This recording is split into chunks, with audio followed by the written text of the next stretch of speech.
Στην περίοδο των επιγόνων του Μεγάλου Αλεξάνδρου ιδρύεται το κράτος του Πόντου από τους Μηθριδατίδες. Είναι τόση η αφομοιωτική γοητεία που ασκούν οι Έλληνες Πόντιοι, ώστε το εκτεταμένο κράτος που δημιούργησαν οι Μηθριδατίδες και κυρίως ο Μηθριδάτης ο Έκτος ο Ευπάτωρ, επικρατεί η ελληνική γλώσσα και ο ελληνικός αστικός τρόπος ζωής.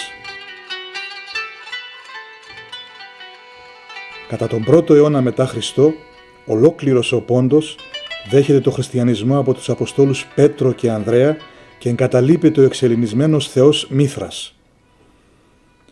Το άγαλμά του συνέτριψε στην Τραπεζούντα ο Ευγένιος, ο οποίος στη συνέχεια μαρτύρησε και στον τόπο του μαρτυρίου οι Οικομνηνοί ανέγειραν ναό στο όνομά του και τον ανακήρυξαν Άγιο και προστάτη της πόλης.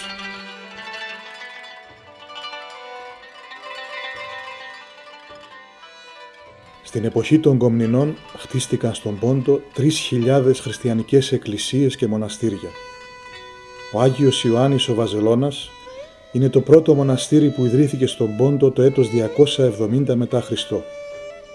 Διακρίνονται τα κελιά των μοναχών, ακόμη φέρει και θαυμάσιες στιχογραφίες.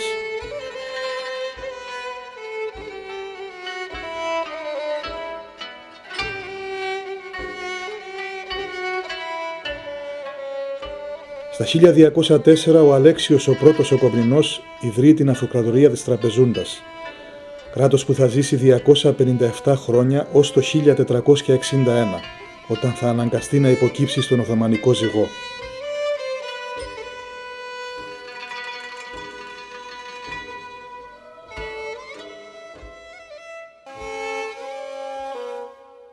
Ακολουθούν περίοδοι διωγμών, εξισλαμισμών, εκτουρκισμών, σφαγών, μαζικών εκτοπίσεων, ιδιαίτερα από το 1916 μέχρι το 1923 και τέλος έξοδος των Ποντίων από τις πανάρχιες εστίες τους.